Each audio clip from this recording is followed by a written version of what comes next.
Bed पर और date पर, तारीख पर, तुम्हारे दुख के समय पर, तुम्हारी तकलीफ के समय पर, तुम्हारी कष्ट के समय पर जो खड़ा है,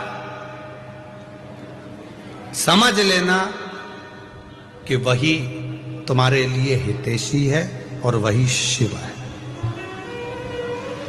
वही हितैषी है, वही शिव।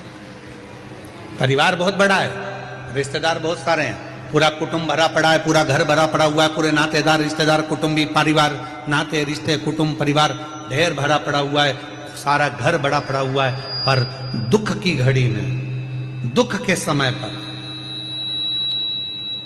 तकलीफ की घड़ी में कोई बहुत बड़ा कष्ट आकर खड़ा हो गया और बहुत बड़ी तकलीफ आकर खड़ी हो गई, और उस दुख की घड़ी में अगर दरवाजे पर कोई अपना आकर खड़ा हो जाए तो समझ लेना कि सारे रिश्तेदारों में सबसे श्रेष्ठ रिश्तेदार वही है जो दुख की घड़ी में हमारे गेट पर खड़ा है।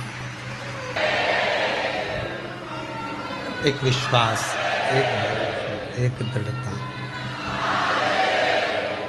जब शिव से कहें, बोले, तो शिव उसको स्वीकार करता।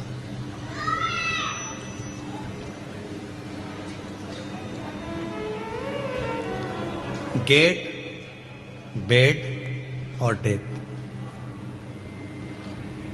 तीन है।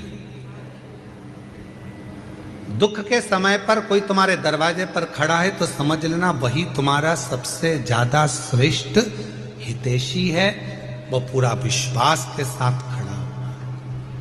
कई लोग परिवार के भी ऐसे होते हैं, रिश्तेदार नातेदार ऐसे होते हैं, कुटुंबी परिवार वाले ऐसे होते हैं कि जैसे ही कोई दुख का समय आता है, तकलीफ की घड़ी आती है, किसी के यहाँ मालूम पड़े कोई ईडी का, इनकम का कोई फालतू की बात, कोई केस, कोई थाना, कोई कचहरी, कोई चीज हो जाती है, तो लोग उसके दरवाजे पर जाते ही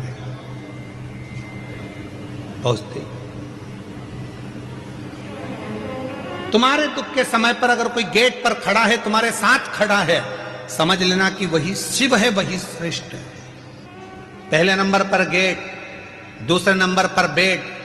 तुम्हारी बीमारी के समय पर, तकलीफ के समय पर, शरीर में रोग के समय पर, हॉस्पिटल में बेड पर पड़े हुए हो, घर पे पलंग पर पड़े हुए हो, और कोई तुम्हारे बेड के पास खड़ा है, तो समझ लेना वही तुम्हारे लिए श्रेष्ठ है। बाकी के जितने हैं वो सब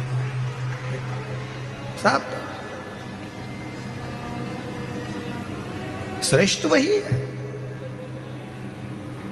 कौन कौन है परिवार में? तो कहा मेरे 4 मामा जी हैं, 3 मौसी जी हैं, मेरा 4 बेटे हैं, 4 बहुएं हैं, मेरी लड़की दामाद 3 है, 3 मेरी बेटी हैं, 3 दामाद हैं, दामाद के बच्चे हैं, मेरा देवर है, देवरानी है, जेठ है, जेठानी है, और मालूम पड़ा शरीर में कष्ट आ गया, रोग आ गया, हॉस्पिटल में पड़े हो, और हॉस्पिटल में पड़े हो, और मालूम पड़ा एक दिन भी अगर परिवार वाले तुम्हारे बेड के पास आकर खड़े नहीं हुए, तुम्हारे दरवाजे पर आकर खड़े नहीं हुए, तो वो रिश्तेदार किस काम के? और कोई दूसरा हॉस्पिटल का ही, हॉस्पिटल में बीमार व्यक्ति अपने मरीज को देख रहा था और साथ में तुम्हारी भी देखभाल कर रहा है, तो उससे बड़ा दुनिया में कोई नहीं हो सकता। वो बेड के पास खड़े होकर तुमको नहीं। परिवार इतना बड़ा, घर इतना बड़ा, कुटुंब इतना बड़ा, रिश्ते इतने सारे, पर गेट पर, बेड पर और डेट मतलब तारीख, कहीं कचहरी में तारीख चलती है, कहीं कोर्ट में तारीख चलती है, कहीं दुख की तारीख होती है, कहीं तकलीफ की तारीख होती है। परिवार वालों से कहा हमारे ऊपर ये ऐसे ऐसे तकलीफ है, अपन उस तारीख को वहां चलेंगे, तुम हमारे साथ चलना, अपन उस तारीख को वहां चलेंगे, तुम हमारे साथ चलना। कोई उस डेट में खड़ा नहीं होता, तो रिश्ते नाते कुटुंब कबीले किस काम के? परिवार किस काम के? गेट, बेड और डेट, ये 3 ऐसे हैं।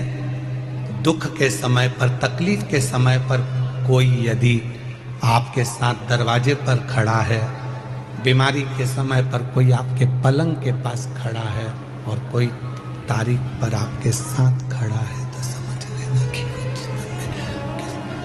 आपका भला है, आपका कष्ट है, आपका